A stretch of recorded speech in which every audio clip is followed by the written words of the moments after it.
Hello again. Thank you for joining us on the second day of SDG4 seminar at the University of Jyväskylä from different parts of the world, from different time zones.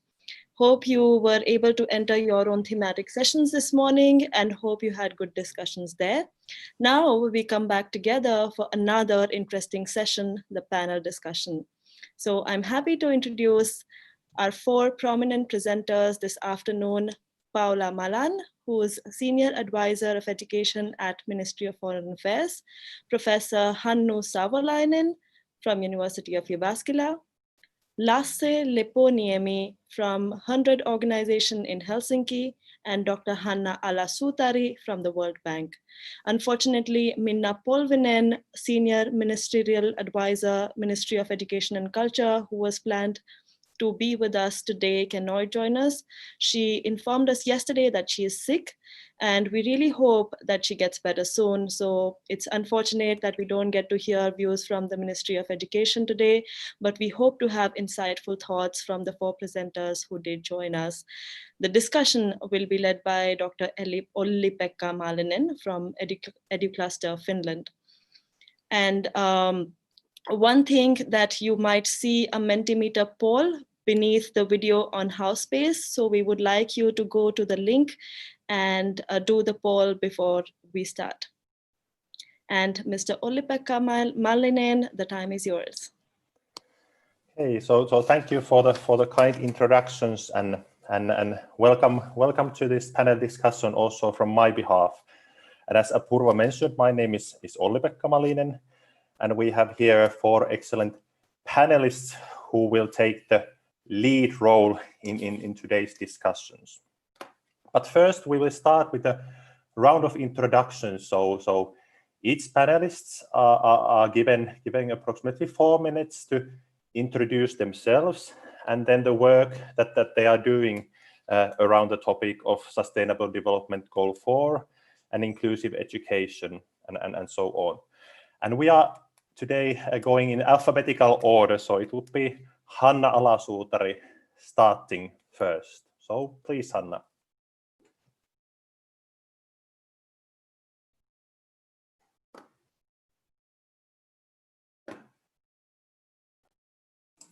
Thank you very much, Olli-Pekka. I hope you can hear me. Yes, we can. Okay, I'll trust that you will interrupt me if I'm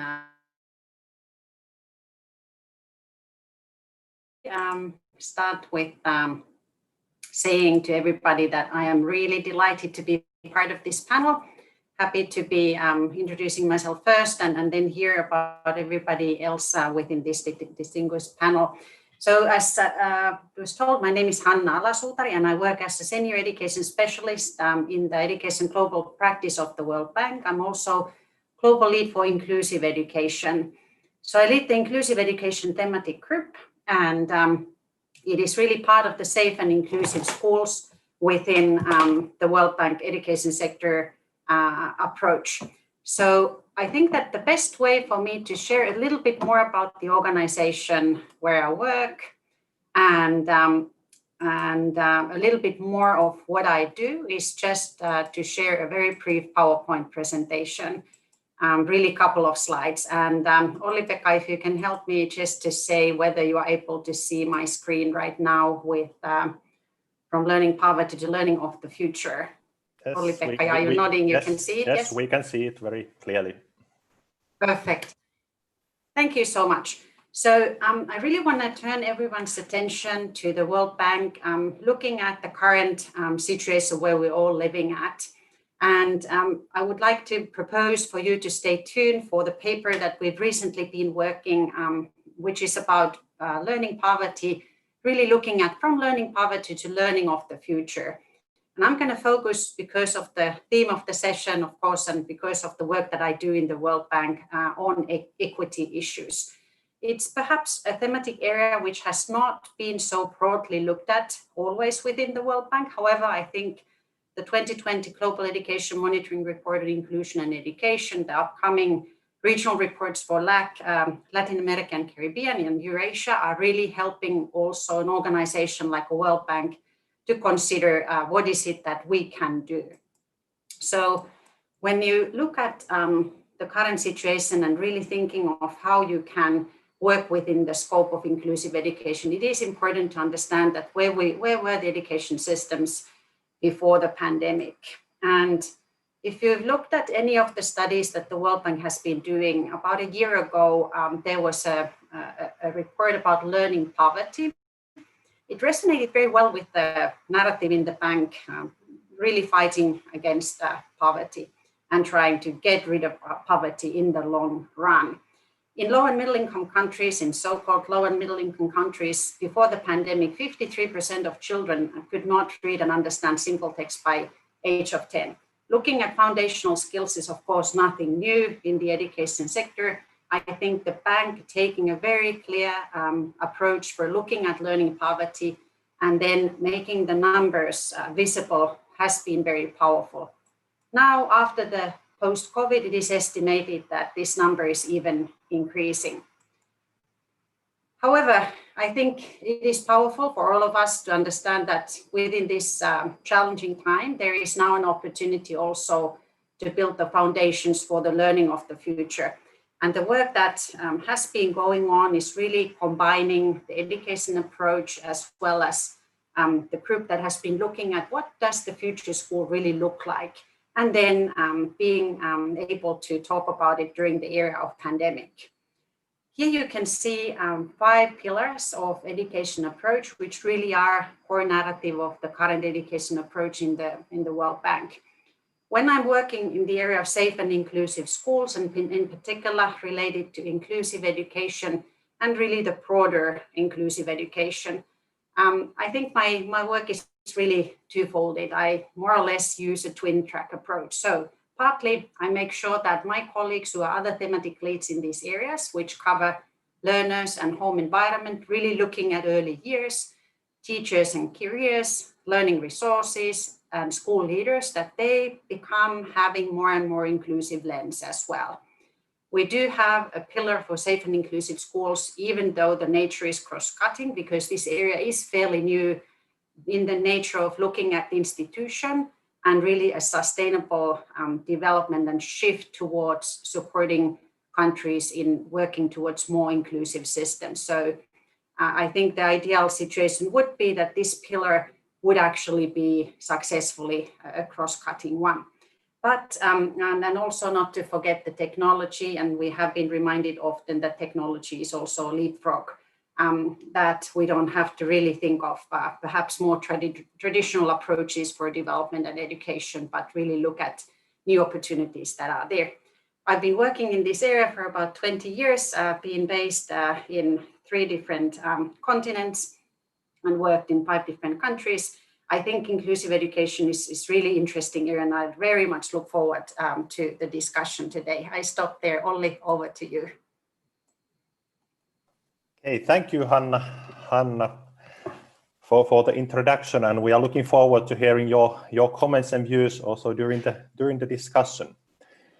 And next in the alphabetical order will be Lasse Leponiemi from 100 organization. And do you want to share a screen, or do you just go the Luomo version? Yeah, I think I will. We need to share my screen, so I will be only talking you through my brief introduction. So good afternoon, everyone, or morning or evening, depending where you are from. My name is Lasse Leponiemi. I work as Executive Director at 100, and we are a Finnish non-profit organization which identifies education solutions and practices around the world. We call them as innovations, and for us the description of innovation is a way to do something in an impactful and a scalable way, and all the innovations we are featuring in our work have been providing at least 1 year of demonstrable evidence that they are having some positive impacts to the learning or to the way how the school or the learning ecosystems are working. And our kind of like main work is to publish every year a list of 100 education innovations. That is where the name is coming from. So we every year publish a list of 100 education innovations, which are providing like interesting and good results for the context and in the near environment. And I think like the main thing for us is to trying to understand the education systems and educational situations around the world in best possible way. So the way we operate is that we are having over 600 ambassadors around the world who are helping us to identify these solutions and practices. And then before the possible selection, they will go through our research process, which is done by our research team, and then our 100 Academy, which is voting which innovations should be selected for our global collection. And I think like without a doubt, 2020 has been largest ever impact on education globally. If we are looking back to the last 5 to 8 months. And there has been a lot of disruption. It has been forcing many educational systems and schools to move towards new kind of ways of learning and teaching. And I hope that also today we are able to discuss a little bit about those results and how these challenges have been solved around the world.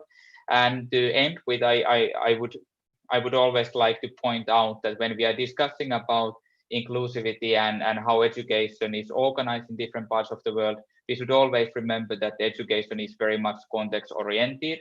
So the situations differ from one country to another. And then at the same time, we have been also seeing when looking closely to the different countries of the world, how much also the political situation and that affects the education systems and how education is provided. So these are like few things to keep in back of our mind when we are discussing more about the solutions and practices and how those can be implemented into the schools. But very eager to looking forward to this discussion, and great to have amazing people attending today. Hey, thank you, Lasse, and I think you just touched one of my own favorite topics, which is learning from other contexts and also trying to take into account the context that you are working at. So I think we will come back to that issue also during the discussion. But now next we would have Paula Malan, who is a senior advisor from the Finnish Ministry of Foreign Affairs. So go ahead, Paula. Thank you very much, Olli-Pekka. And from my side also a very good afternoon. I feel very excited and delighted to be one of the panelists here, and especially since this seminar is organized by the University of Jyväskylä. That's where I've graduated from myself, and that's where my foundations for my passion for inclusive education were planted, actually.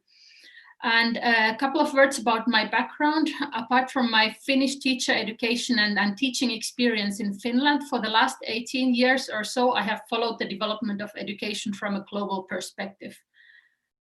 From very hands-on grassroots level experience, teaching in a local community school in Zambia, to providing technical assistance to the Ministry of Education in Namibia, for developing inclusive education. I've also worked with the UN Agency for Palestine Refugees on their policy and strategy for inclusive education. And for the last 7 years, I've been supporting education from a donor perspective, working for the Finnish Ministry for Foreign Affairs in embassies in Ethiopia, the representative office of Finland in Palestine, and currently I'm based in Helsinki. And in my current role as a senior education advisor, I'm providing advice to our management and decision makers on the directions of Finland's development policy in education, but also supporting the country teams and departments within the ministry when they are planning education sector projects and programs. And this is quite an exciting job because education is such a clear priority in our development policy. And we are also actively thinking about how we can step up our global role in education. How can we do even more than we are doing currently? And when I was preparing for this and reflecting back on the last 18 years and what I've seen going on is actually I've seen very concrete progress made towards inclusive education. I've seen increased awareness at the community level, increased demand for education for children with disabilities. I've seen changes in teaching practices at the classroom level, strengthened capacities of education ministries, and also strengthened policy commitment also by the multilaterals, including UN agencies, an increased focus on equity in education financing, also by financing institutions such as the World Bank. And overall, of course, the statistics show that the world has made a lot of progress in expanding access to education, reducing gender disparities. That has been a success story. And of course, with SDG4, the world has committed to a very comprehensive and a very ambitious agenda and framework for action. Of course, despite all this, inequality persists. It has deepened, it has widened. And the Global Education Monitoring Report is highlighting actually many critical issues. We are not paying enough attention to the intersectionality of disadvantage. If you are a girl with a disability in a rural community in a poor country, then of course your disadvantage is compounded. And I also fully subscribe to the Global Education Monitoring Report observations about data and financing, which are inadequate to cover those left furthest behind.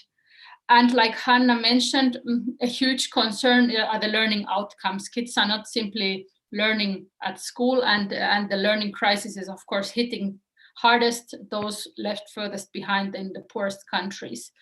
So in short, the progress towards SDG4 has been too slow and not all have benefited from that. And now on top of that, of course, COVID-19 has caused a crisis of an unprecedented scale. I think it's not yet well enough understood, and that's threatening to reverse past progress and further widen the inequalities. Thank you. Thank you, Hanna, and thank you also for, Paula, and thank you also for bringing up the issue of COVID-19. And I think that is something that's on top of all our minds, and maybe we are also touching that issue in the discussion later. But now I will give floor to Hannu Savolainen, who is our fourth panelist today. Thank you, Olli-Pekka, and good to see you all, and thank you for this event. It's good to be here. My name is Hannu Savolainen. I work as a professor in special education at the University of Jyväskylä, which has been mentioned several times, and I perhaps don't need to describe it that much because I'm sure many of the participants have seen things. But I mentioned just that we are a very big university in teacher education. We have an exciting international program in education, also one in education and development. And then the faculty where we work is a faculty of education and psychology, which is a unique and interesting combination among at least Finnish universities, probably internationally too. So about myself, a few words. I've worked more than 25 years in this topic, education and development, and developing especially inclusive education.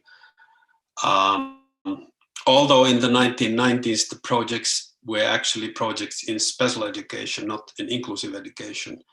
I started actually in '94, a project in Ethiopia, and lived there for 4 years. And that was a project in special education. That was the year of Salamanca Statement. So a lot of things have happened since that time. But I will work in this topic in several different roles. So I'm trying to keep all those roles in mind when discussing with you guys today. So first of all, I worked, as I mentioned, in development cooperation projects, Ethiopia, Zambia, Balkan area countries, and some smaller assignments, different parts of the world. Also, I've done some international work in this topic. For example, we organized a roundtable discussion on Dakar World Education Forum. Actually, I was happy to work with Hanna, who is present today in that, organizing a roundtable discussion on inclusive education back in 2000. And partially as a disappointment of the World Education Forum's inability to take disabilities very well into account in its resolutions, UNESCO started a flagship program on inclusive education, and I was happy to be a part of that flagship program for several years, some years after the Dakar World Education Forum, and that gave a nice international look into the work of global work on trying to develop inclusive education. Then, of course, I've been a researcher in mainly in 2 universities, and my 2 research topics that relate to today's discussion are one on international comparative research on teachers' views on inclusive education, and Olli-Pekka has been a partner in that research as well in the past years. It's interesting to compare teachers' views. How do they see inclusion? What are the barriers? What are the opportunities? And how do they feel that they can implement and enact inclusive education? And we have data from all over the world on that. The other project that I do work with is work with schools trying to develop positive behavior support in the schools. It's very interesting because behavior problems are usually mentioned as the top #1 obstacle for inclusive education. And we've seen some positive developments in schools when we've developed this positive behavior support. I'll tell you more about it later, perhaps. But that's all I'm going to say now. Thank you. Thank you, Hannu, and we are now finished with our round of introductions. So as everyone can see, really qualified list of panelists, and we are going to move to our actual discussion and our first question. And this is a question for everyone, but maybe we start in a reverse alphabetical order. So Hannu, who finished, will now start. And the question goes like this. As we heard, you are persons with a versatile experience in this field. And Hannu already mentioned the Salamanca statement as one of the milestones of inclusive education. But I would be interested to hear that, in your opinion, what is the most significant progress we have been making in this field since Salamanca statement about 26 years ago? And what are the biggest issues we still need to solve, even though we have known and the issues have been there since the Salamanca? So Hannu, please start. This by itself is a topic for 2 hours, but I'll try to keep it brief.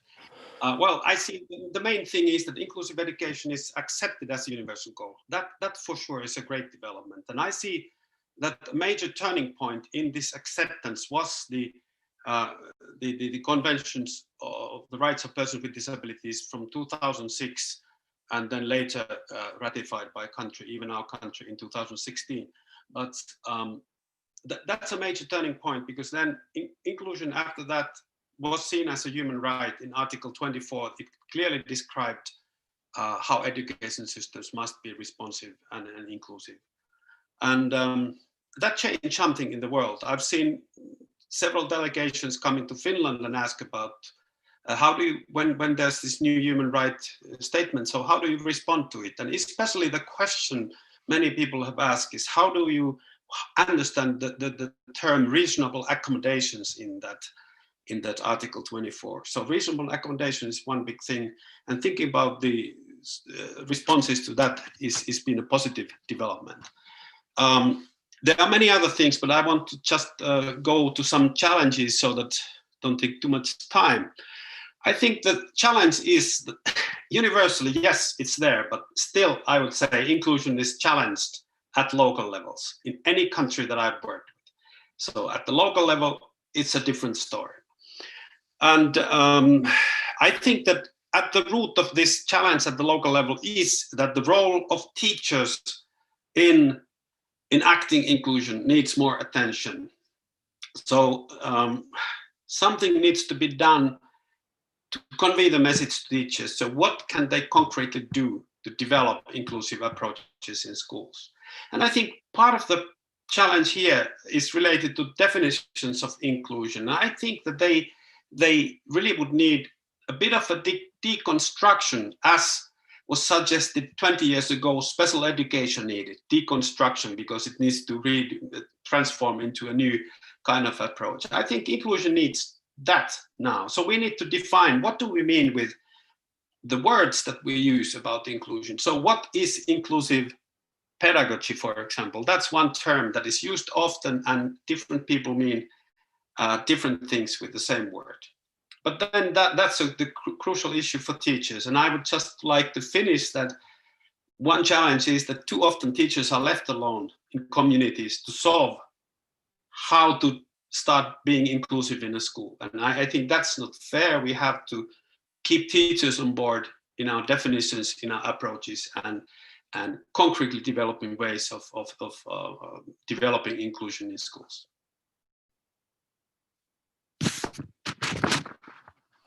Thank you for bringing the issues of concepts and sort of, because I think sometimes even the vocabulary of inclusion can be a bit overwhelming for people entering the field, and I think we shouldn't be. Of course, concepts are important, but also the agreeing what the meaning of concepts is even more important. So now we go to next Malan. So Paula, go ahead and maybe reminding the panelists that since we are aiming for genuine discussions, try to keep in about 2 minutes your turn. Thanks, Olli, and already a bit touched upon the question in my introduction. I think definitely the biggest successes and progress have been the issue of gender equality, and the fact that in so many countries gender parity has already been achieved. Of course, there are still challenges, but there's great progress done in that regard. What comes to disability inclusion, and perhaps due to the conventions that Hannu mentioned, from a donor perspective, I feel like the agenda has become more mainstream. It's not only a couple of donors and a couple of projects and NGOs working on this, but I feel like it's getting more ground also with multilaterals, big agencies. Maybe Hanna can comment on how you feel about the bank, but I see positive progress done by these large financing institutions also are paying attention to the issue. And from Finland's perspective, I can also see we have become much more systematic. Non-discrimination, especially with the focus on persons with disabilities, is a cross-cutting objective in Finland's development policy. And nowadays we have to actually indicate for each project, for example, the percentage of financing that goes for persons with disabilities. So we are not just having good intentions, but we are also following it through with counting the money and looking at the data. But there, like I already hinted, I think the biggest challenges are the data. The data is still inadequate. Many countries are not even measuring the SDG 4.5, I think, if I remember right. So the equity markers for the SDG indicators are not measured. The data is not there, so we don't know enough. And the other thing is financing. So how much actually goes for inclusive education and disability inclusion is not yet very clear. And maybe the third one, accountability. Many countries do not have legislation which would lead to any meaningful consequences. For example, if in case of exclusion, kids might just not be accepted to school, and that's it. Nobody will mind it, actually.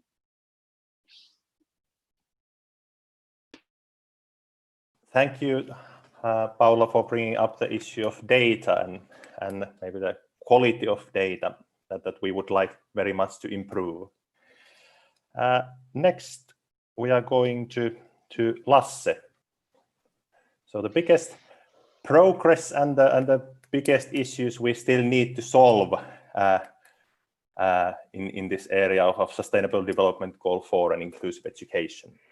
Yes, I was reading your questions, through beforehand, and I was thinking, like, if I would look 25 years back, I would be 10. So I'm able to look back to 10 years of this space, which I have been more following the educational innovations. And I think, like, there are a few things I would like to point out where I see, like, the progress have been made on a on a general level. And one of them is that, like, at the moment when we are looking at education innovations which are submitted to our database all over the world, they are more focusing on pedagogical practices and solutions than devices or online tools or this kind of like different kind of like things which can be seen as a vessel for delivering good quality education, but are not exactly kind of like the ways or means how we can be doing that.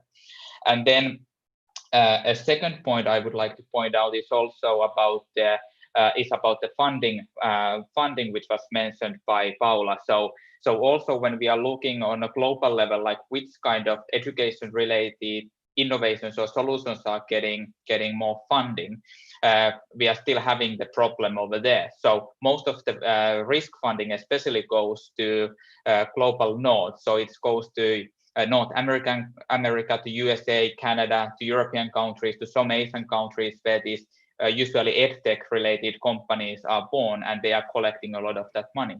But at the same time, we are seeing that there is a big need for kind of like creating new solutions for Latin American countries, African countries, to be able to provide a good quality education in that context, and especially to kind of like give the equal access to education for all. And I think that is something where I believe Hanna is also able to make with like join in and give some examples like how World Bank has been working in those fields. But we see that many of our innovators which are coming from these regions are struggling with finding funding to kind of like implement and scale the innovation further. And that is something we would need to find some solutions in the future. I think those are my main points for this discussion, and enjoying this discussion already now. So let's dive deeper. Okay, so I think I heard Lasse throwing a ball to Hanna. So how does Hanna respond? Yes, I was trying to make note of what was said already, so that I don't think I would disagree on anything that was said. Maybe about the, let me call it, mainstreaming inclusive education, taking it part of the whole. Maybe that's something that I am a little bit more critical than what Paula you mentioned. I think there are some possibilities there also to do the same old thing as that has been done sometimes in education systems. When something becomes cross-cutting, then it disappears, funding disappears. So I think we've worked a lot on this as well. I think I would totally agree that there has been a lot of change. I see positive change. I think during the time that I worked in the World Bank for 3.5 years now, a little bit more, almost 4, there has been a huge change. So I think there are a lot of positive steps going forward, but I think it's also important to find these critical areas that one has to pay attention so that the countries and education systems don't forget it, right? So in a way, it needs to be, that acknowledgement needs to be there. Yes, it needs to be part of the whole, but it needs also the specific attention, those people who are going to be speaking about it so that it's not going to be forgotten. Only before I say a couple of more things, if I may address the question, Laura del Castillo had a question for me. Do you, Olli-Pekka, if you just put a thumb up, I'll quickly address that. There was just, I think, a clarification that I'd like to make. And hopefully it's okay that I'll just quickly share my screen again, and I'm going to show you the slide. Hope you can see that. So it is really looking at, and I hope, Olli-Pekka, again, hopefully you can let me know that you can see the slide. Yeah. Yes, we can see the screen. Perfect. So it was really about, this slide here is pointing out that 53% of children cannot read or understand simple text by the age of 10. So it doesn't really look at how many children are at school, but how many children are learning. And this was post-COVID. I mean, before COVID, right? So post-COVID, we are thinking that the number is increasing. So we have more children not learning. And it's not making a statement whether the children are at school or not. So Laura, I think you pointed out so important part here. I think the division, it's digital divide, it's equity divide, it's getting deeper and wider. And I think that's something that inclusion really needs to address. So I just wanted to share that we have already agreed with Olli that we're gonna, the slides are gonna be there later on for you for your reference, and please do, I'll also share some references. So just wanted to clarify that, and I know we have very little time. So now more for the question. I think in addition to the Convention of the Rights of the Persons with Disability, as we all know, the Sustainable Development Goals have really made an impact. I think also organization like the World Bank has really taken seriously that. And I think, you know, really when I think I would point out, in addition to what was said before, one of the biggest achievements really is that people are talking about it. Sometimes maybe, you know, the old questions are still there. I hope we come up with new questions, really address the innovation and scalability. Those are the biggest challenges that at the same time for the positive steps that we've taken. I think with inclusive education, it's important to keep in mind that it's a process. So I don't know a system in the world where we could in a way say they've done everything. I think the systems that are ongoingly looking at what they can do better are the ones that are really addressing it in such a way. Big challenges, I would point out the three, really making sure that we have it part of the mainstream approaches, we have it part of the whole, really truly part of the whole, and also the focused approaches. Indigenous people, persons with disabilities, ethnic minorities, those living in fragile settings, refugees, I could go on. They all need also a specific approach, but they need to be part of the whole. Then the data, Paula already mentioned, I'm not going to go further in that. When we don't have enough data, a lot of students in the systems are hidden and they cannot be addressed. I think also accountability was mentioned. What I would really call for is a systemic change in different levels. The crucial role of teacher is so important, and Hannu already mentioned about, and we really need to see more of what works and being able to look different contexts on that, not necessarily comparing different contexts, but really understand that what seems to be working and how could they perhaps be modified. Every single country and then local context is so unique. But really then looking at how to do this on scale, how to use innovations, innovative ideas. Sometimes it's a teacher or a leadership at school who can be innovative, and then what are the ways for others to learn from that. But I'll stop there. Thank you, Olli. Okay, thank you, Hanna. And you mentioned the scaling up, and I know that Hannu has some experience of trying to scale up school level interventions in the Finnish context. So perhaps Hannu, if you could comment at this point, the challenges of scaling up. Okay, happy to do that. Actually, I'm writing down about it because I think that's an important question. Actually, it's a question also about inclusive education. So my view is that there are a lot of good examples of very inclusive approaches all around the world, in school here, school there, maybe 10 schools here. But really the question is, how do we scale up these innovative, inclusive practices? And one of the challenges there, I think, is to find out what are the key elements of the innovations. Why do they work? So that these elements could then be taken or adopted by somebody else in a different context. So that's really the key in scaling up activities.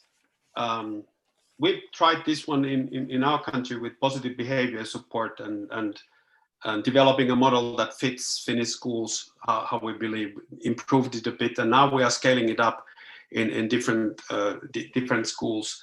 And that's exactly what we try to do. We try to define the key elements of the approach that are essential, that should be in place everywhere. And then on top of that, they have to develop their own approach, their own innovations on top of that. So I think it's a delicate balance of innovating new things and, on the other hand, doing some things that we have research evidence of that it works. And this is a tight balance. We cannot have research evidence actually on everything, but I think it's another important thing that we would need in inclusion. I think we need for more evidence of the good practices that actually do work, so that we know that we can identify the key elements of inclusive approaches that seem to be working. There are indications of those everywhere, but for some reason, I don't know of a country that would have been able to scale up those innovations of inclusive approaches. Yeah, how about Lasse, if we, this innovation is a main staple of what 100 organization is doing. So would you like to offer a quick comment on this scaling up issue, and then maybe going to Hanna, who seemed to be. Yeah, happy to. So we actually have released 2 reports looking at this in the field of education. One of them is called Schools That Learn, and in that one we are looking from a school perspective, like what does it take from a school to actually implement something new to be part of their daily practices. And in the report we have divided the work in 3 categories. So like Hannu was mentioning, it's important that the school develops its own practices, so that it's kind of like providing the good quality education in its own context. So that is important that there is a culture which allows the teachers to experiment and try out new things, and there is some kind of like methods when how different things are then agreed to be used in a wider scale on a school level. And then that leads us to implementation part. And the implementation part is always the most difficult one. So if we are asking from our innovators or from the schools, many of them are saying that yes, there is so many good and great practices. How do I know which one I should be implementing? So we should have kind of like setting up some goals and some kind of like demands to the innovations or the practices and solutions we are willing to try out in our context. And then thirdly, and it's something that we quite often might forget or we don't want to look there too closely, is financing the work. So also on the school level, if we are implementing something new, we have to be providing resources to do that work and allow the time usage for the teachers to actually implement something. And then when we are talking back, we are going back to the development, and then the development should also happening for implementing the innovations and also developing the financing and resourcing models of kind of like bringing them to be part of the system. So for example, in a Finnish context, we are often seeing that it might be a little bit problematic when we are having project funding, for example, for different like development projects. And when that project funding has been used, then it's not part of the basic funding the schools are receiving, or it kind of like falls in this empty space. And even the process or the project which has been providing good results might not be continued. And the similar kind of factors are seen kind of like all over the world when we are looking how the innovations are being implemented. And then there is the system level, which is like the another story, how education systems can adapt to these new demands and situations. And for example, in a Finnish context, we saw through the COVID pandemic, how quickly we were allowing distance learning methods to be used more widely. And when we are reacting to situations, the ability to adapt to new situation is crucial from the education system point of view. But I could be talking on hours about that one, so maybe we give the turn to Hanna to continue. Hey, thank you, Lasse. And I think there are not only in Finland but also around the world we can relate to the problem of sustainability of funding the initiatives and how to solve that. But how about Hanna? You had something to comment. Yes, I just wanted to add, I do want to mention that there is actually a series of webinars that is being organized together with 100 World Bank as well as OECD. Those have been very interesting discussions, and I think they are externally available. So I would encourage everybody just to tune on to those. I think it's been interesting to have that conversation going on. There are also quite a lot of initiatives during the COVID-19. Really different global organizations have come together, I think, in a different way than I've seen that happening before. So from the inclusive education perspective, I think this pandemic is really making everybody realize, seeing our own children at home, being able to observe it, what it really means in the community, has opened eyes of many, understanding that perhaps the approaches that are there are really, good for everybody. So I think that is a good thing. I wanted to briefly mention about some of the what we call global good works that are done within the global level in dedication global practice of the World Bank. So we have, it's already available. It's a classroom observation tool, which is called Teach. So I think this is one opportunity also for an organization like World Bank to put something like that out there. It is based on evidence as well as most recent research.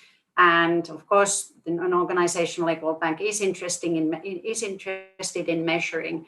Sometimes it's also critical to look at it from the quantitative perspective because there's so much qualitative information there. I think this Teach tool is one kind of sign on a direction that the bank, an organization like the World Bank is really looking at the qualitative information as well. So, I think good example really with that tool is that there is currently work going on, which is trying to look how can that be actually modified to be more inclusive. So I think those countries who would be looking at different opportunities, important again to make sure you have you look at it critically. You will look at how are you going to be able to implement within your country. It really looks at what are the gaps that the teachers have. It looks at good pedagogical approaches that any teacher would really require. And then based on the sample, there is a possibility to look at what are the strengths and then what are those areas that might need some further support. And I'm going to also mention very briefly, I think one of the areas that the World Bank is moving ahead, and of course the convention was already mentioned, is really related to disability inclusion. And very soon we're going to require all World Bank education loan project to be disability inclusive. There is currently a criteria which actually is going to be asking all education teams around the world, going through the stakeholder engagement, also analysis, as well as inclusive project design and making sure they monitor that. It's a huge step. It needs a lot of work really to have experts in inclusive education, local experts working with the World Bank teams and of course the government. The bank teams never do anything by themselves. So I think, things like this are just a good sign that I think we have, ways to try to go and scale on this particular thematic area. However, a lot to do still. I stop there. Thanks, Olli.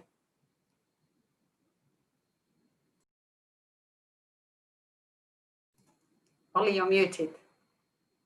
Thank you, Hanna. So we have one question from the audience. I think it's for Paula, but maybe we take the warm-up poll results before going to that question. So let me just share my screen.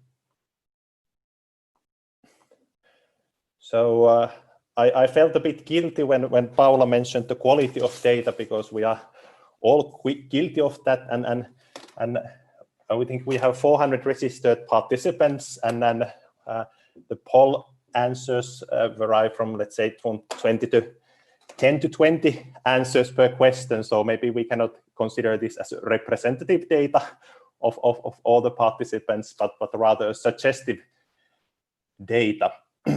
So we had a few poll questions, and the first one was: use 2 words to describe your sustainable development goal for seminar experience this far. Of course, this doesn't cover our panel discussion today, but hopefully it doesn't affect too much on how you are feeling. It seems to be that the interesting is the word that is dominating here. Insightful, eye-opening, and informative. But also, I think it's good that we notice that there's something to improve. So, non-accessible platform. Unfortunately, I haven't been able to participate in entire seminar, only some selected sessions, but I think that this accessibility question that is so vitally important in the physical world, it doesn't necessarily disappear when we are going virtual. So thank you for bringing up also that. And then the next question, which was that what are the most important aspects in reaching inclusion in education? And the audience was asked to set these different items, aspects, into a ranking order. And it seems to be that you think that the attitudes are the most important thing in realizing inclusion, followed by pedagogical practices and cooperation. And then systems, structure, culture, and resources are coming next. Of course, we don't. I think this doesn't mean that resources wouldn't be important, but here they didn't place in the top. And would someone of our panelists like to comment on this result here? I may start. Oh, Hannu wants to start. Yes. Shall I start? Okay, I agree that well, they are all important, of course, and I understand attitudes seem like a big problem, and that's all over the world.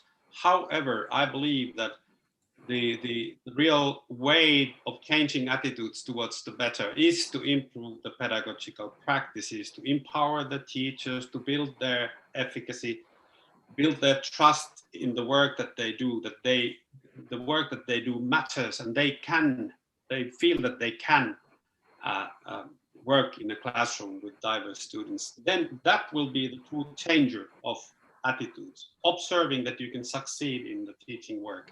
Of course, then that requires the other things. And the resources here doesn't actually mean money or finance only. It also means that the administration gives you resources needed to do inclusive practices, so that you have, for example, time to discuss with your colleague, to plan co-teaching or other things. But I think this is very interesting, and I do agree attitudes are a big obstacle, but I told that how I think also that they could be changed. Okay, would someone else like to comment? I may come in, Olli-Pekka. Yes. I think thank you. I totally agree what Hannu, you were saying about the critical role of teachers. However, as you also mentioned, that there needs to be other measures in place so that teachers will have time to co-plan and also remember that they cannot do it alone. So I think teachers' role is very critical.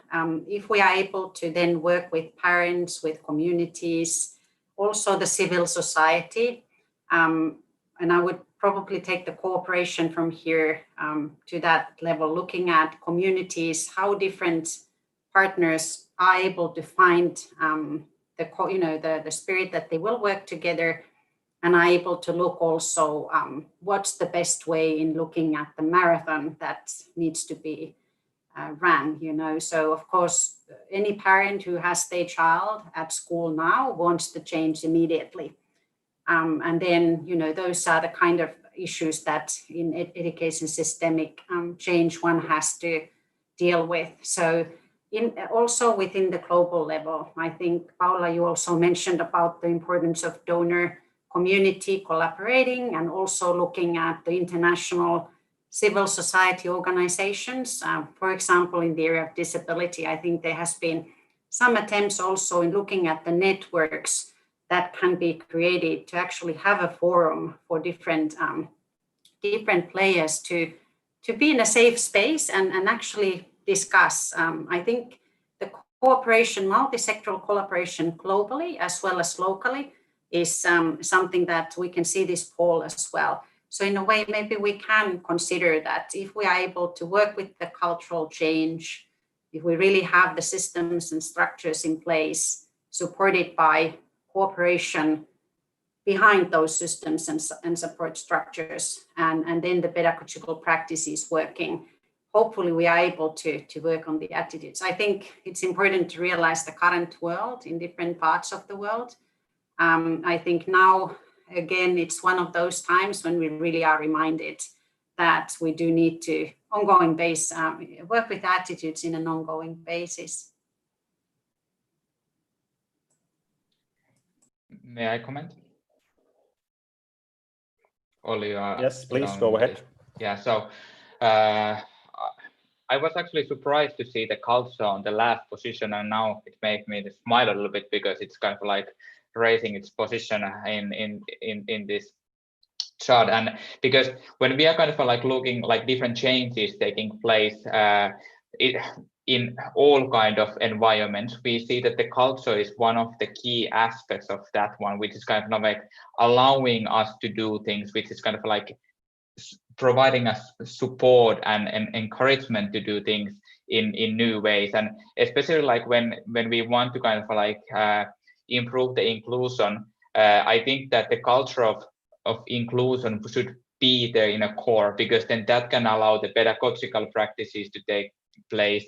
It will change the attitudes and so forth. And then the systems and structures and resources, they have to be allowing that kind of work, but they will lead if there is a strong willingness to make this happen. So in the other report we did this year about innovation-friendly education systems, the culture of the system was one of the key aspects pointed out in all the interviews, that when the system is allowing you to work for something and improve, then many beautiful things are starting to happen. So let's not forget the culture. It's one of the key things.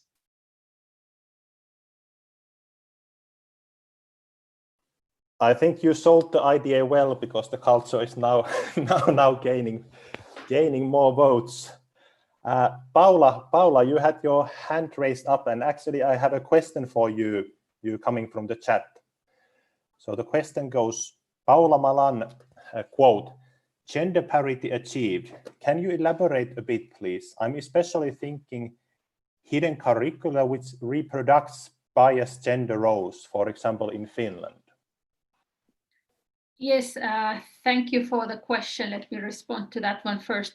So what I meant with huge progress made in gender parity was referring to gross enrollment rates, and particularly in primary education, where you see that now it's nearly 1-to-1 between boys and girls, and the amount of boys compared to the amount of girls accessing education. Of course, even that is not everywhere, and not everybody has benefited from that. If you are, depending on the location, there might still be disparities, but of course, it's very right that when we talk more generally about gender equality, it is not yet achieved. And with regards to curricula, the Global Education Monitoring Report 2019 was dealing with this issue in particular, so there's much more analysis there. But I think interesting findings, for example, at primary level, girls are actually doing better in reading than boys, because it seems that parents are reading more to their girls. And then it's still that boys are doing better in math, in science subjects. And when it gets to higher levels of education, there are more disparities, and especially in vocational education, the subject choice and access for girls is still very much limited. So when you are digging deeper into quality, into curriculum questions, then of course inequalities persist. And maybe if I may also on the hand that I had up earlier when we were talking about the innovations and scaling up. So this is maybe why in Finland's development aid, we have made the choice that apart from maybe projects where we provide technical assistance, our main channel of support in education has been pooled funding mechanisms, where we are supporting a government's sector strategy in education. And there we are able to impact through policy dialogue and through influencing the way other actors work who have much more money than us, things on a big scale. And in the case of Ethiopia, for example, the work that Hannu Savolainen started there, we had several bilateral projects going on where we also influenced the government's attitudes, the government's policies and strategy. And at the moment, we are at the stage where we had bilateral projects going on where inclusive education resource centers had been piloted, maybe 20 of them, which is nothing in the size of a country like Ethiopia. But at the moment, these inclusive education centers resource centers are being scaled up with the support of the World Bank finance sector support program, the quality improvement program. So they are part of a much larger program than what we could do on our own. So I think there are examples of how scaling up can be done.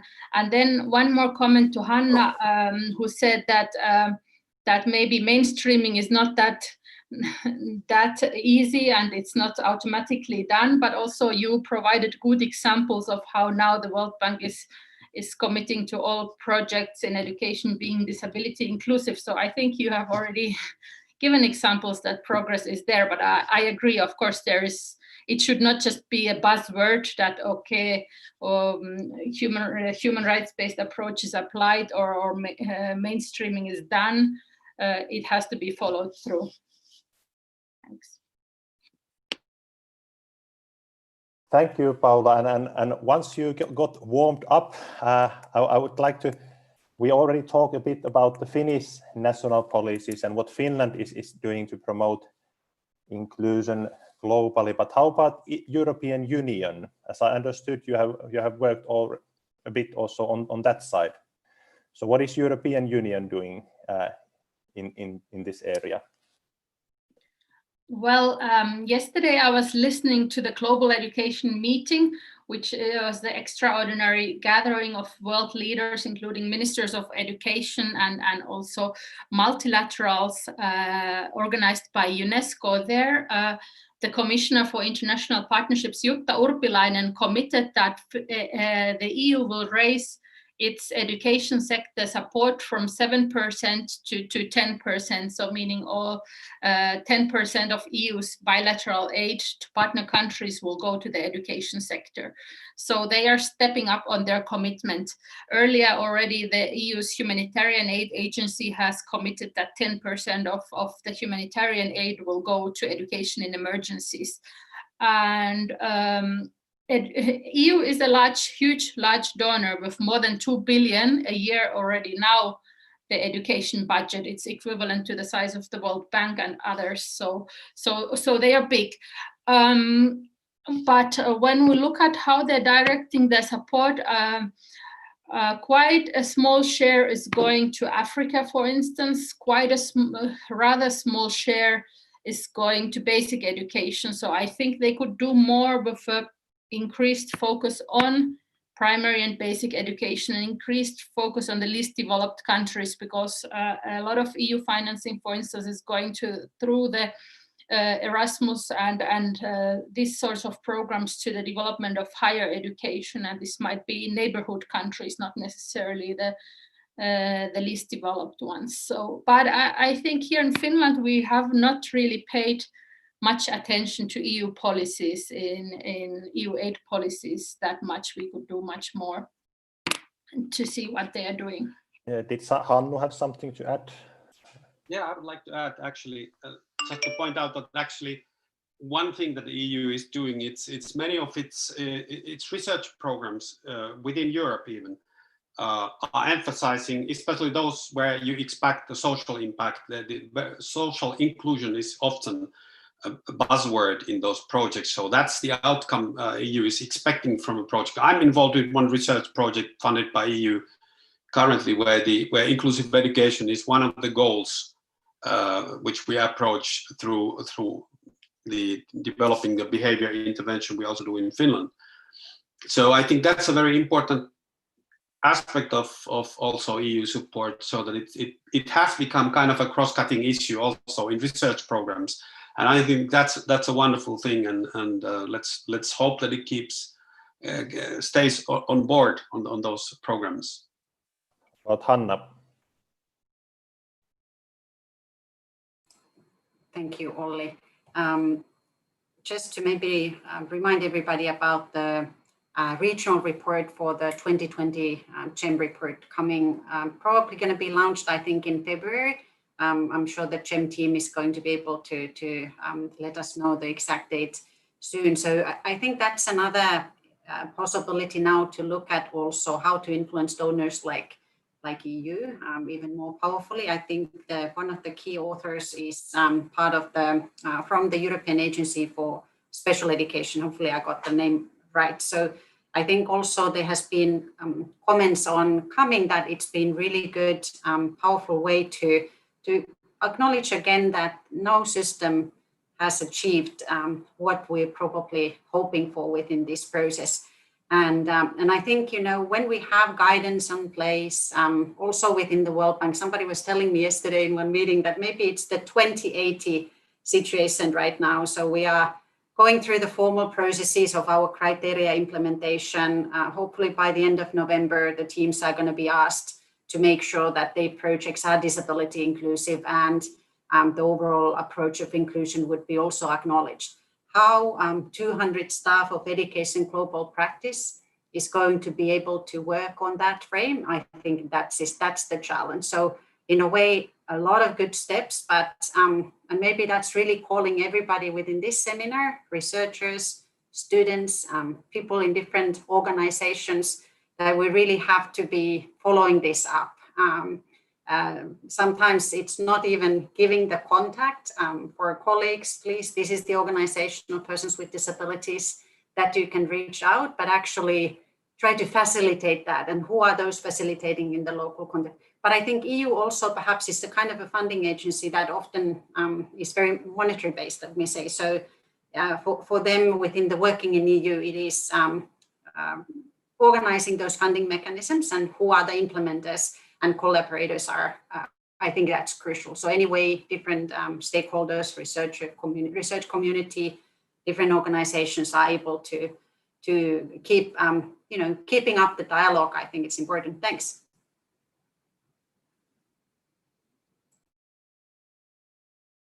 Thank you, Hanna. And I think now it's the time for our compulsory COVID-19 question, as I think that is something that we cannot avoid under the current circumstances. So how do you see the effect of COVID-19 outbreak and the related school closures and large-scale distance schooling on the most vulnerable groups of learners?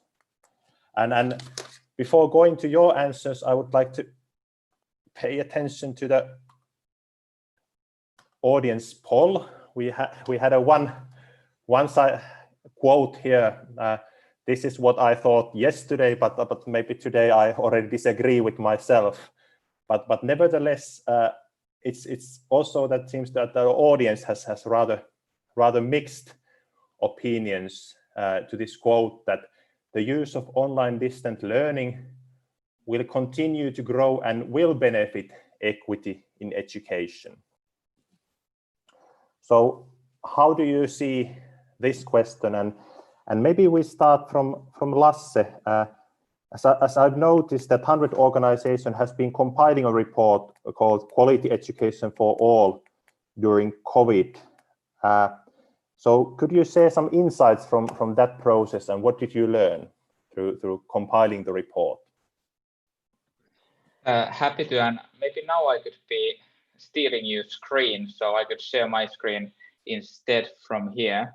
So when we started to work for providing this quality education for all during COVID-19 toolkit, we wanted to put something together in a rather quick manner. So I wouldn't not look this as a very deep research process. I would be more saying that these are practices and solutions we were able to get from our community within a 2 months time, right after the COVID pandemic started and all these school closures started to take place.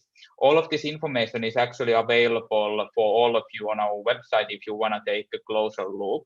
But what comes to only your kind of a statement, I would be saying like yes and no. Maybe this COVID situation is really kind of like benefiting the learning in a global scale through this distance learning methods. But one of the key aspects we were looking as a part of this OECD report, or this one we did together with them, was to kind of like find out like how is this situation affecting the ones which are in most vulnerable position and in areas where there ain't, for example, available like internet connection availability and so forth.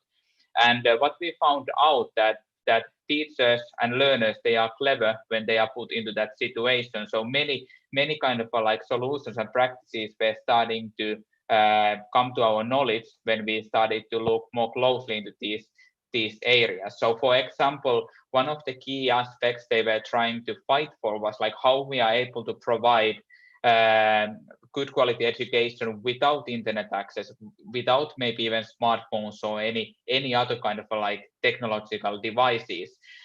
So there were kind of like new kind of collaborations forming up quite quickly. How, for example, some services which were used to be used in online environment were able to bring offline and use through tablets or some other digital devices. But then also how offline and text-based text message-based teaching was starting to take place, and how, for example, Teach for Uganda was kind of like sharing the tasks, the students and instructions through mobile phones to their local communities and to their families. So we kind of like saw that if we were comparing the global north and global south, there was a big difference between the learning practices used in these different areas. So in global north, we took the jump to a distance learning method. People were kind of like maybe even getting computers from their schools. Then at the same time in global south countries, many of them put in a situation that they did not have devices, they did not have materials, and then they started to deliver the schoolwork by driving a motorcycle from one village to another and bringing the papers to the students and helping them to go through those. So here we can kind of like see that there were many different kind of ways to solve this situation and to at least somehow be able to deliver the good quality education. But the biggest kind of like problem, which was clear in all the countries and in all the locations, was exactly the special needs students and the ones with different kind of learning disabilities, because that kind of special needs were the ones which were not being like, or everyone were struggling how to kind of like take those into account and how to provide that extra support. And we were seeing that especially in those families, the parents were feeling a big burden.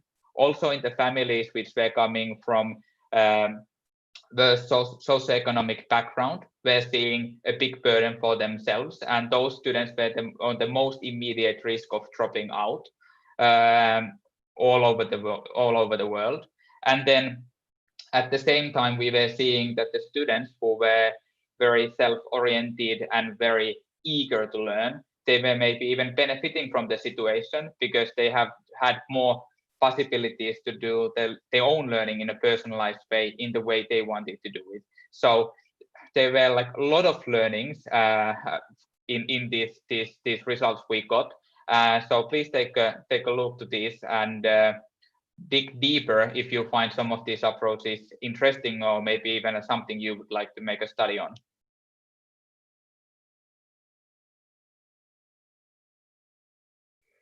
You unmute, Olli. Thank you, Lasse, and would some other panelists like to comment? Yes, please. Yes, go ahead. Maybe Paula first, and then Hanna, and then Hannu. So everyone wants to comment.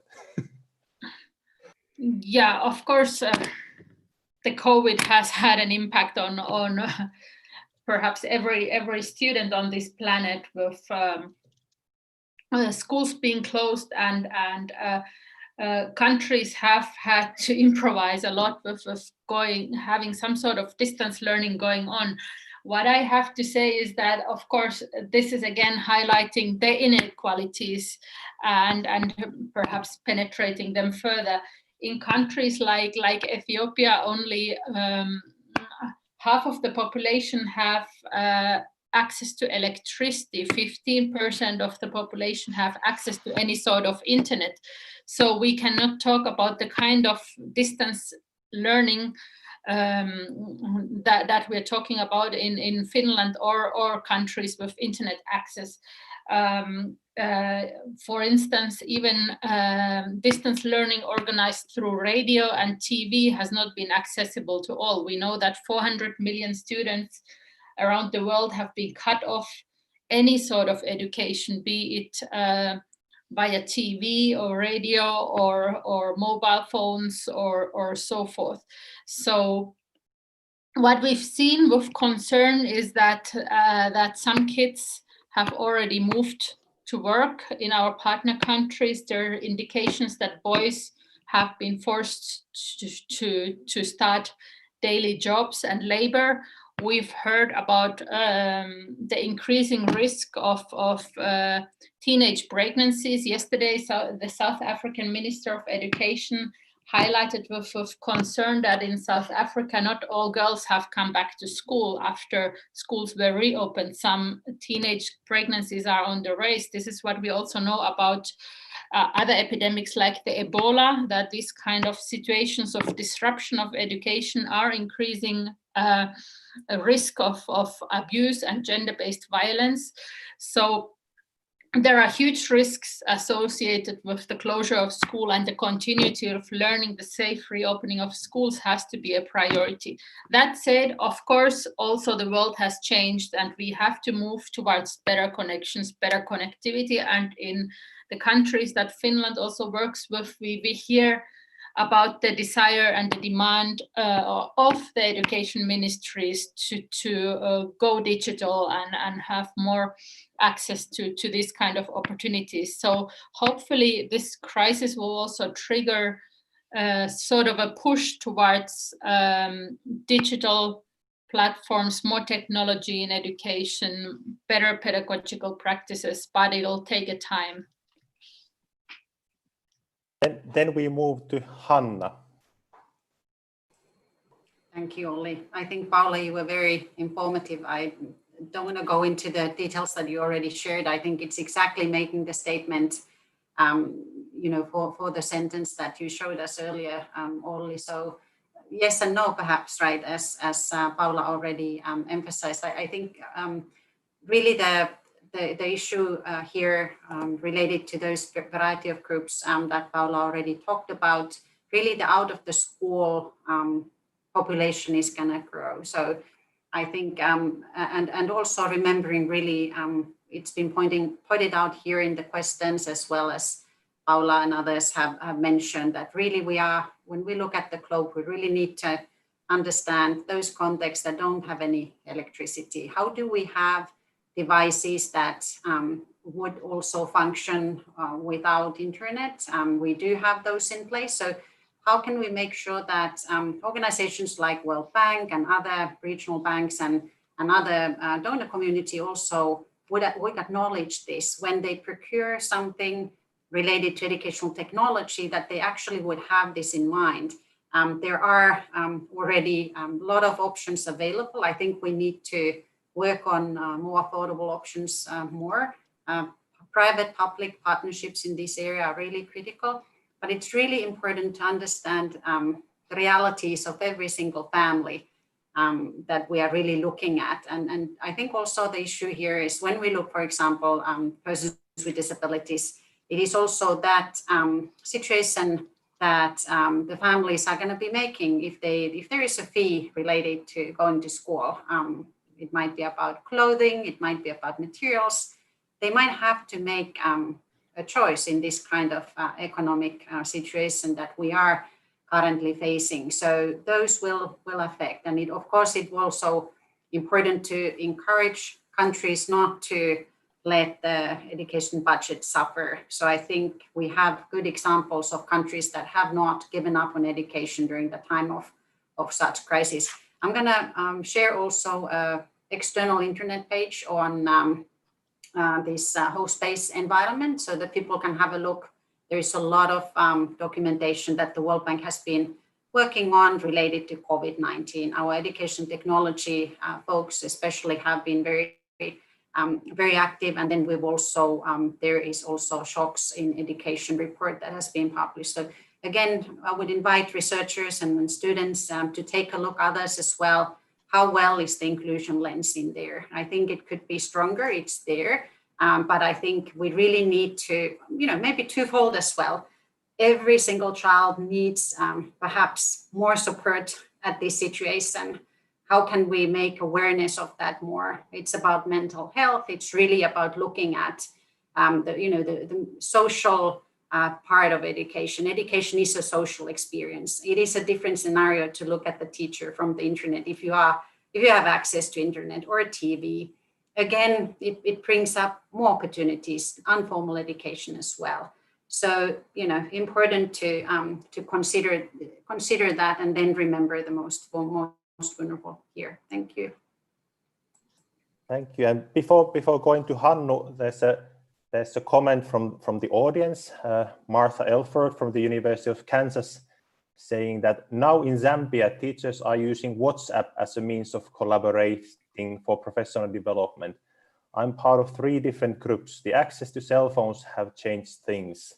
So using a rather low-tech solutions to keep on communicating in this kind of hard to reach circumstances. But now going to Hannu's comment. Well, I think everything has been said already, but I just want to emphasize that there is a clear risk of widening of the gap in learning outcomes between those kids who are well-to-do and those who have different difficulties, disabilities, or problems in school. And we've observed that in our work with Finnish schools, actually, so that those kids who have difficulties, they have a higher risk of becoming marginalized because they don't get any teaching even in our country, even though all the internets and stuff might be there. So definitely this is a big issue, consequences of which I think we will be able to grasp maybe after 1 or 2 years only. But we have to be ready, and I'm happy to learn that there are, of course, different kinds of supports as presented here, but also elsewhere, individual support mechanisms also for kids who have learning difficulties that that can be done on an individual basis to individual students, which is important. Thank you, Hannu, and I also want to thank our audience for participating the poll.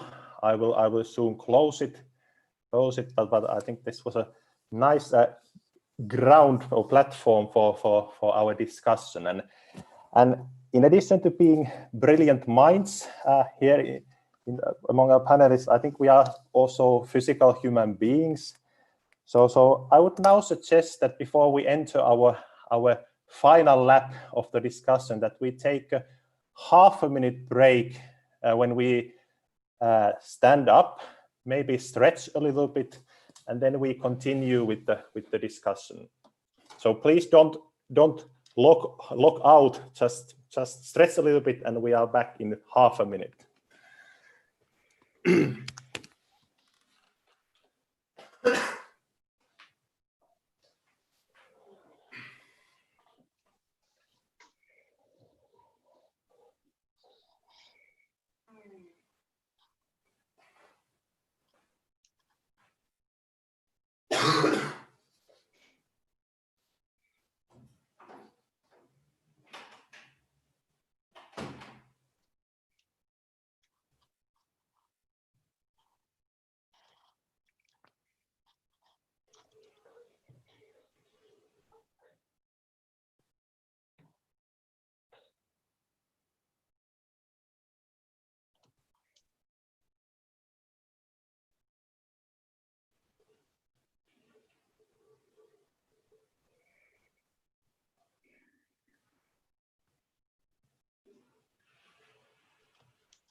Okay, welcome back.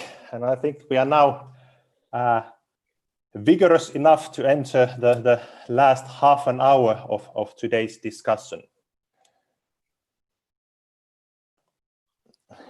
And this is a question that I've been thinking quite a lot, is that when we are talking about inclusive education, we are many times focusing on sort of basic skills, such as basic literacy skills, skills in mathematics, which I think are necessary, but which are not sufficient to succeed in today's job market.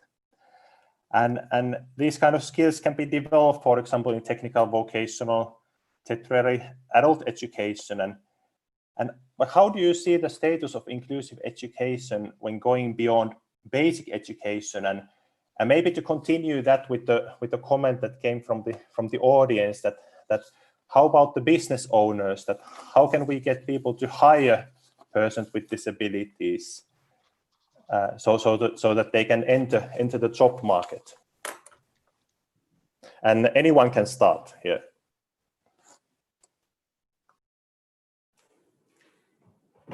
If I may start, Olli, I want to just share about a study that's now ongoing. It is a survey study. It looks at training providers. It looks at different institutions that the respective ministries of education in different countries this study is looking at have chosen. So we have some countries that are looking teacher education. We have other countries that are looking really skills, wider skills area.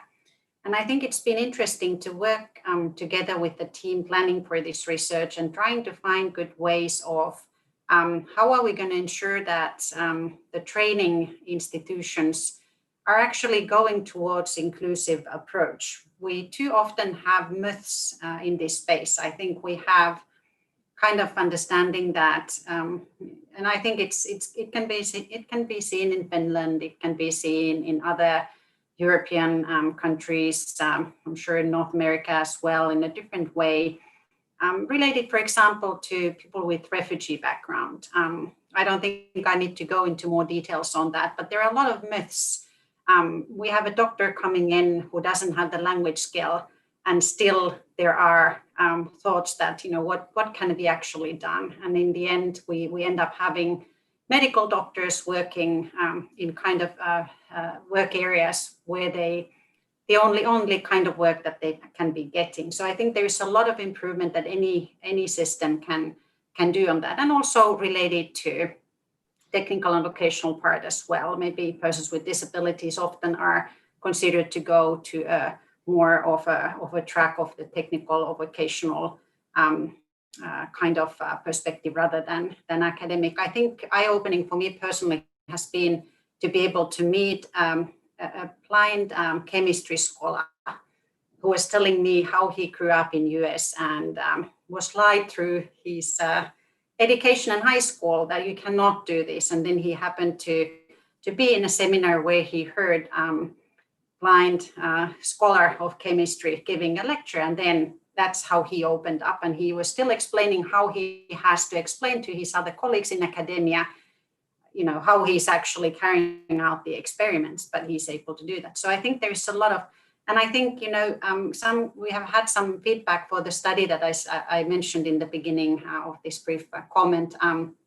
We have had advice coming from both academia as well as the countries that we don't need to ask this because we don't have any diversity or inclusion.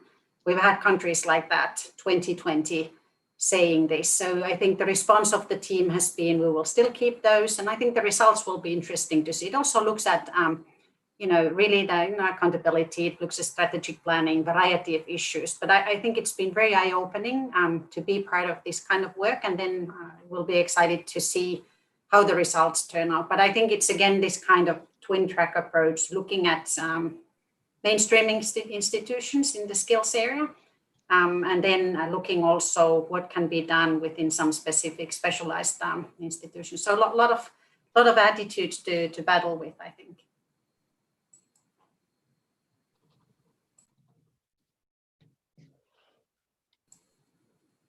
Unmute Olli, please. Would Lasse like to continue? At least you have your microphone already on.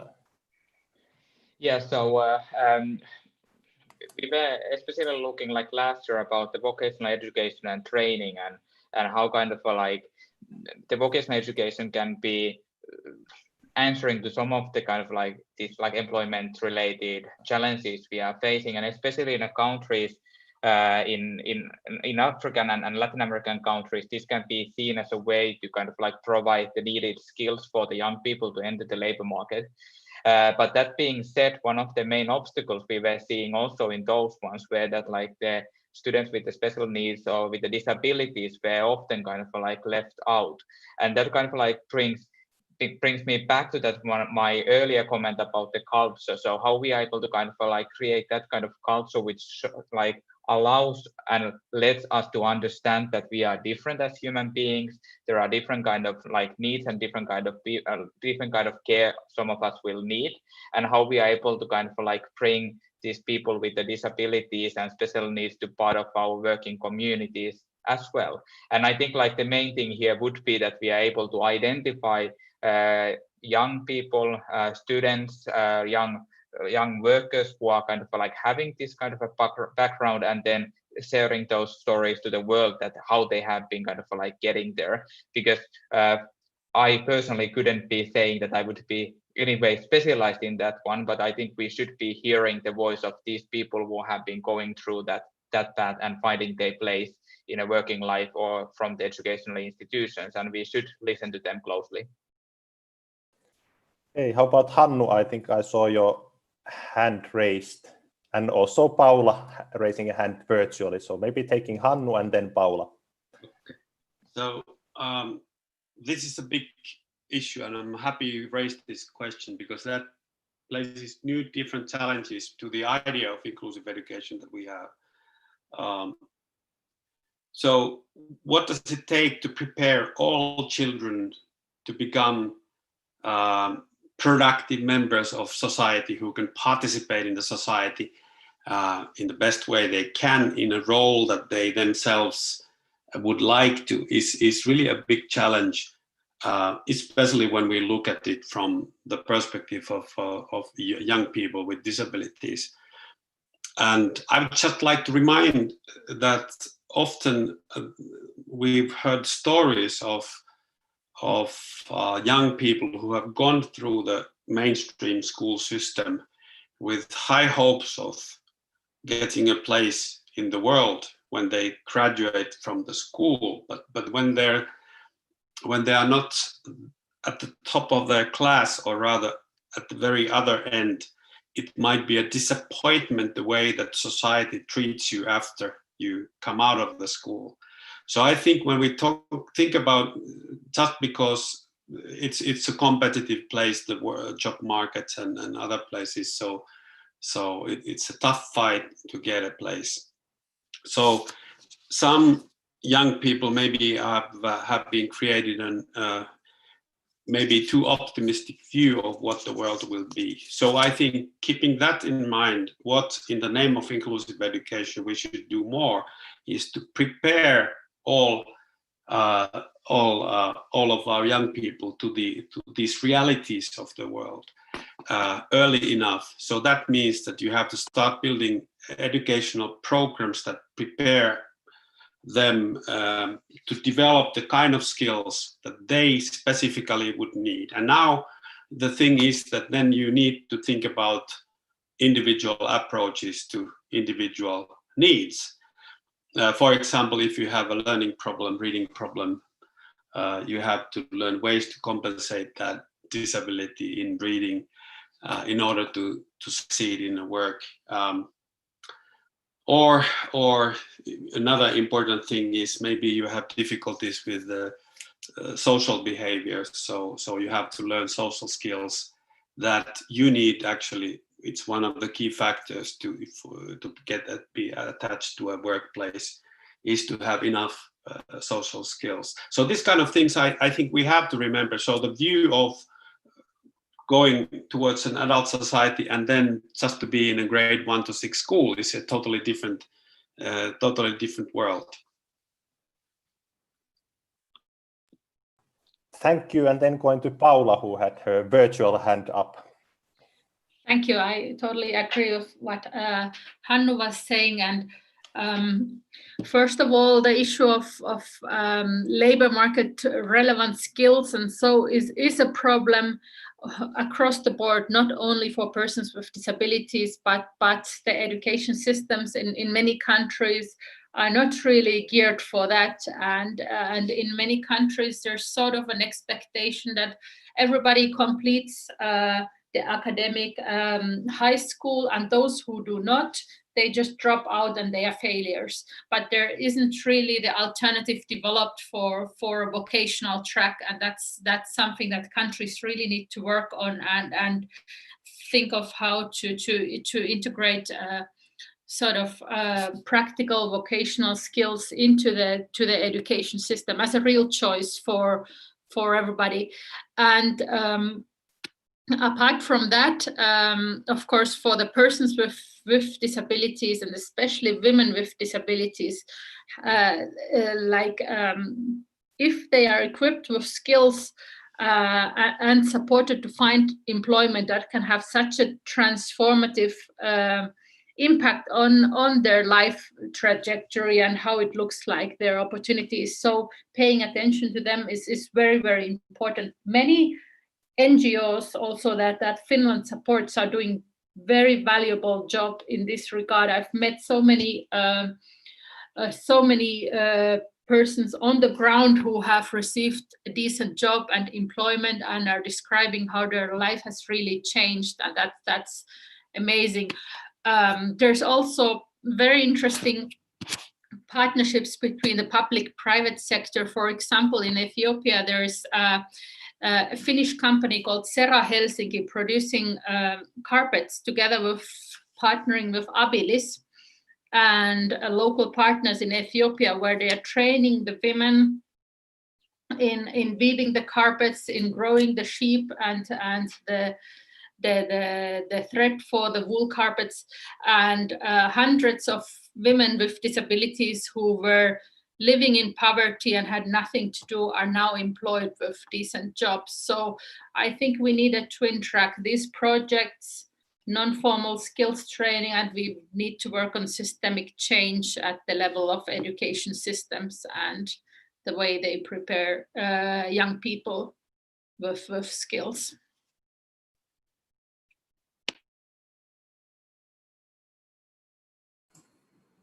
Thank you, Paula. Is there anything that someone would still like to add to the employability topic? Or maybe a quick comment from Hanna?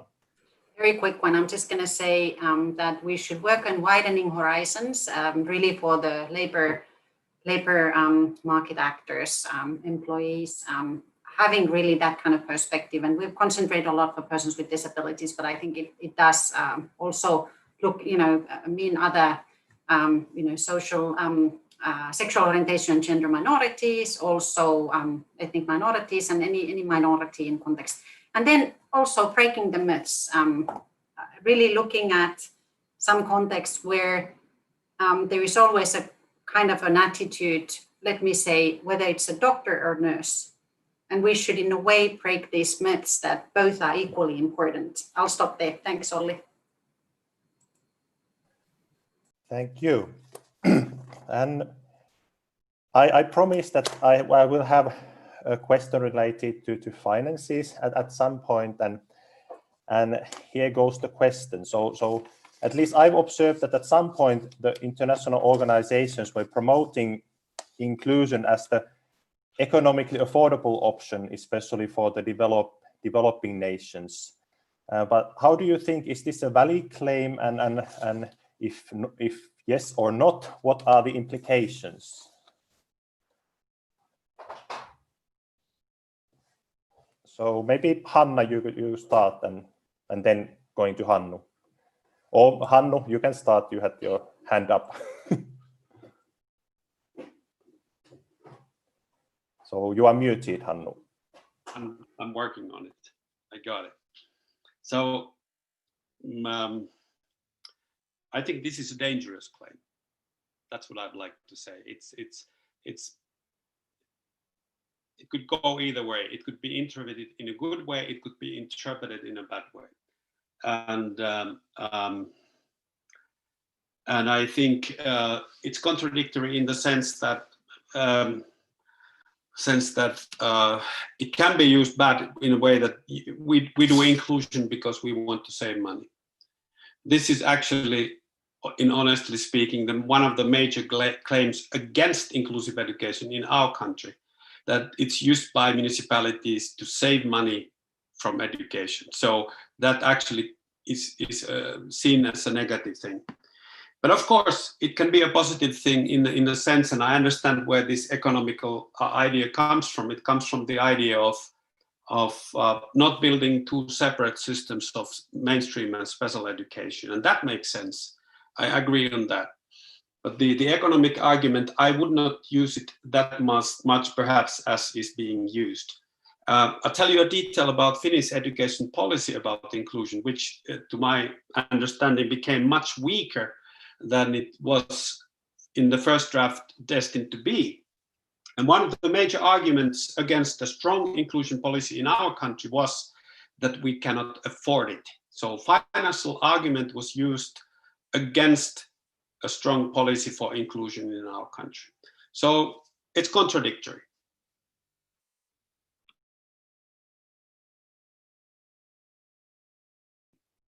Maybe I can just add to that I think inclusion is the only feasible option that many countries have. It's the only feasible option socially. It's the only feasible option from a human rights-based approach.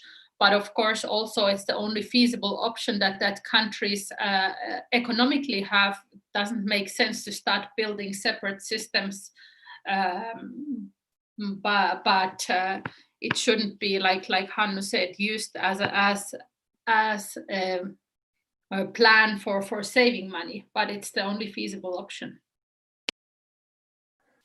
Thank you. I think I was dropping off the line a bit, but as any good teacher, I had already made myself unnecessary. So the good students that kept on going.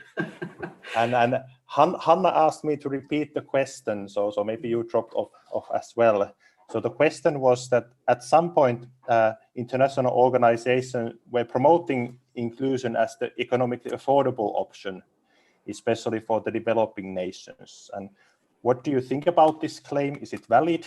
And what are the implications?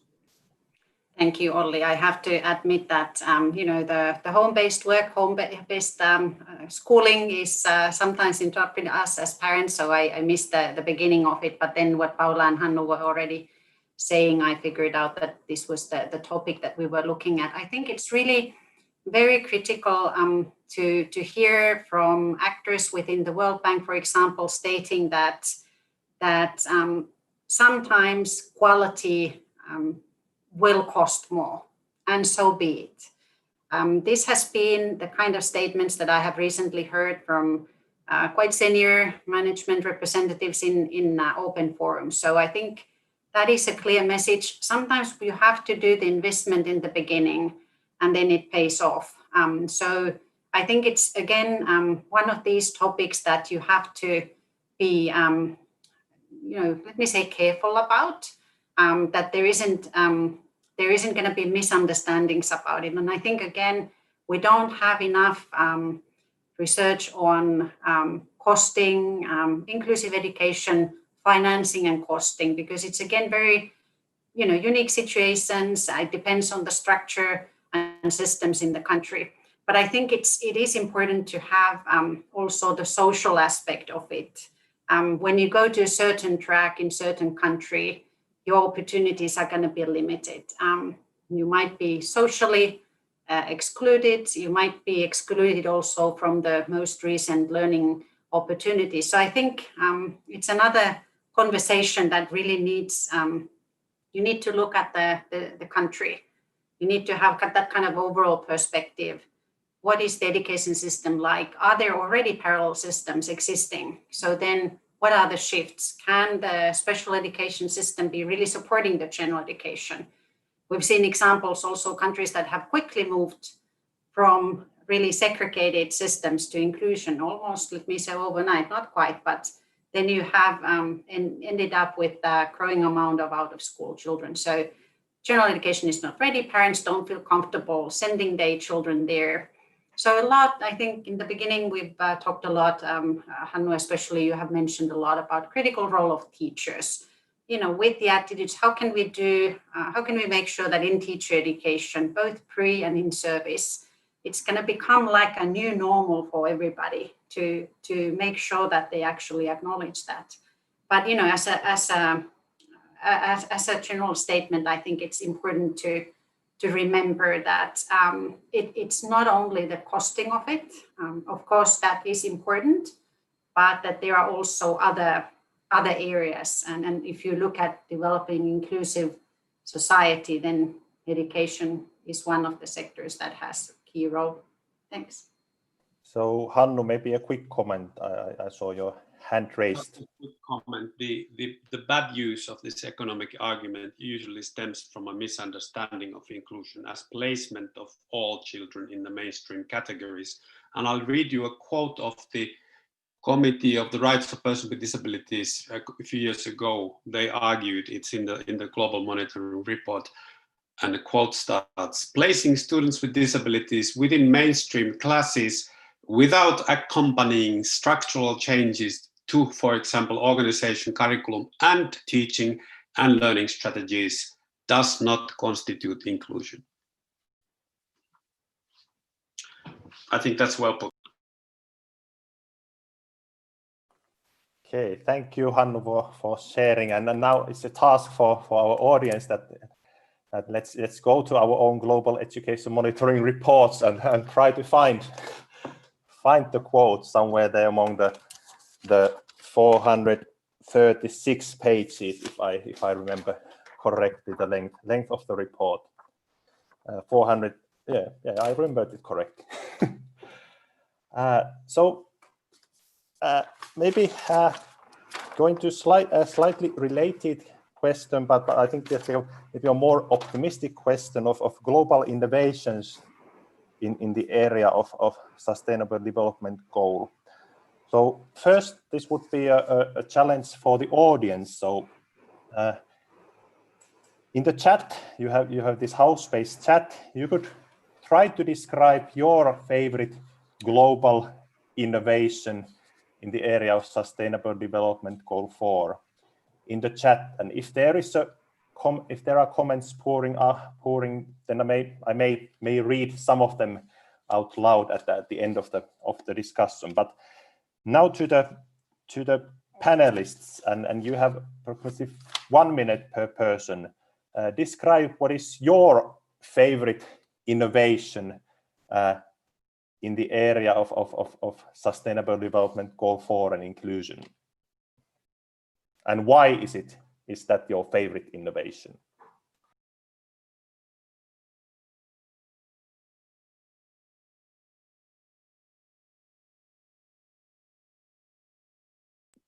Olli, we don't hear you. I think you're muted. Yes. So maybe going in alphabetical order. So 1 minute, your favorite global innovation, and starting alphabetically from Hanna Alasuutari. Okay, thank you, Olli-Pekka. It's difficult to choose one, but I'm gonna look into the current era of pandemic where we live. So I think it is really important to have a look at this time as an opportunity for innovative solutions. And I think we've already heard in the questions, there was Martha saying what is happening in Zambia. So this kind of crisis situation has actually made those innovations to happen in a very grassroots level. So we would have teachers starting WhatsApp groups. We would have also teachers and resource personnel and social workers going to homes of children who don't have access for the remote learning. So I'm really looking at these kind of grassroots level innovations that are really going to the core of looking at supporting learning of each and everyone, that are the kind of approaches we should learn from. And I think it's then important that we make sure that we do the work in different levels to support that. So what can be done in the community and school level, then what do the municipality or different levels of the education system and the national and global level. So I think I'll share that as my favorite innovation. Thank you. And next it would be Lasse Leponiemi. There are so many where to choose from, and I would like to point out innovation called Girls Rising, and it's an innovation group. It's kind of like an organization which is using stories of courage and resilience, and tries to promote empathy and inspiring students to become global citizens. And as the name suggests, it's focusing on girls and how to kind of like make girls to find their place in the world, and especially in global South countries. And why I find this extremely important is that especially when we are looking like how much the education of young women is affecting positively to the whole society.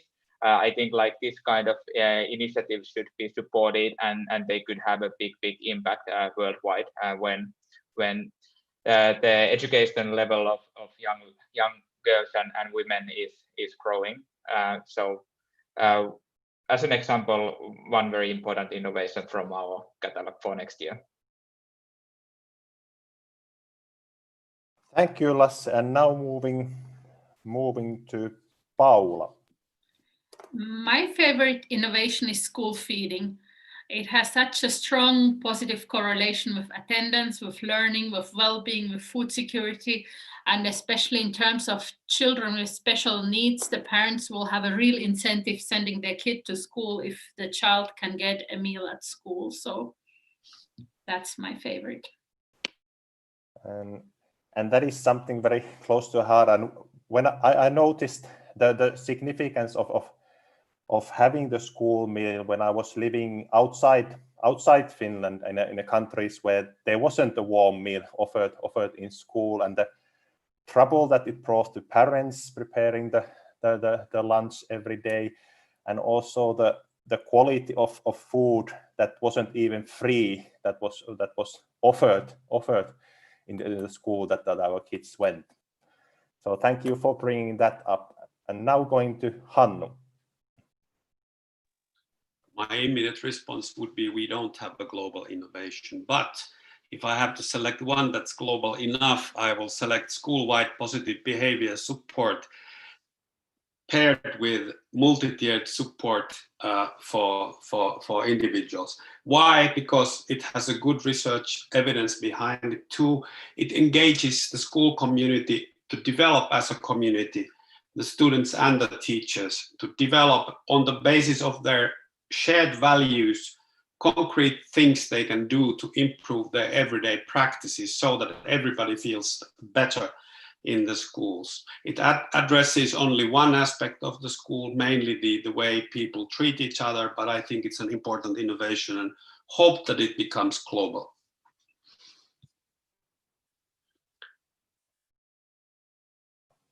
Thank you, Hannu. And I think we have only a few minutes left in our discussion. And before ending the discussion, I would like to take a quick round. So let's say 30 seconds max per person. Your takeaway message to the audience, that one or two tips to the audience that how can they support Sustainable Development Goal 4 agenda in their local communities. And now you have to be a little bit imaginative because we don't know all our participants. But the tips how to support SDG4 in your everyday life in your community. And starting, let's say, from Hanna, going to in alphabetical order.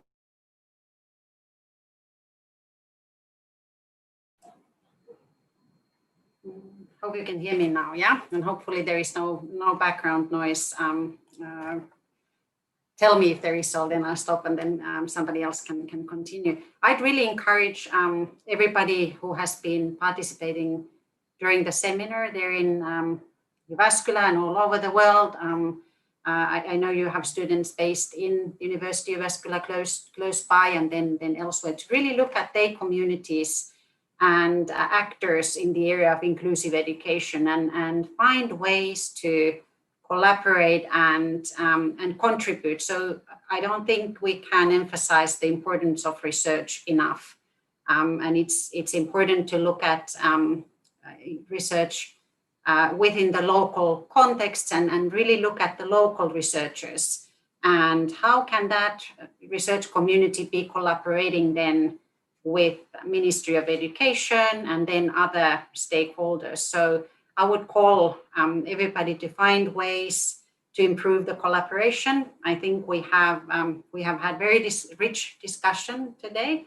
I thank everybody for those contributions, and I think it's also it made me also to hear a variety of perspective and learn new things about this particular topic that is really requiring ongoing attention and dialogue. So that would be my takeaway, that we should not stop but continue on this area. Thank you, Hanna, and then to Lasse. So 100 is going to release the Global Collection 2021 on November 4th. So we are 1.5 weeks away from that one. And as the statistical information to you, 73% of the innovations we are going to reveal are non-profit. So the education systems and education world is changing through non-profit organizations. And one of the biggest obstacles they are having on their way is how they can provide evidence about their impact and how they can be scaled. So please go there and take a look at those organizations, and maybe you can be the one who is kind of like building that evidence for them and showing like what is the real impact and how they can be improving it, because that is a key ingredient for scaling up the work, but also getting the funding for the work that you have the evidence, and that is very much needed. So that is my kind of like proposal, and likewise, thank you for the discussion. It has been a pleasure, and I'm also happy to invite you all to 100 Innovation Summit within 1.5 weeks. So please join.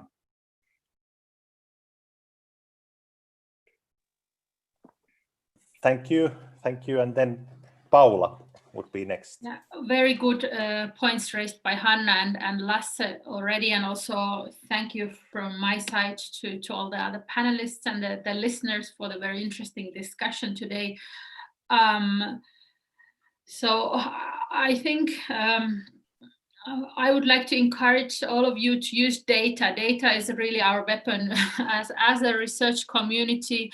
To be able to demonstrate better, use data more, encourage analytical thinking, and really, like Hanna said, collaborate on various levels and platforms. I think when we do work together, we can be much more strategic and influence the big picture also better.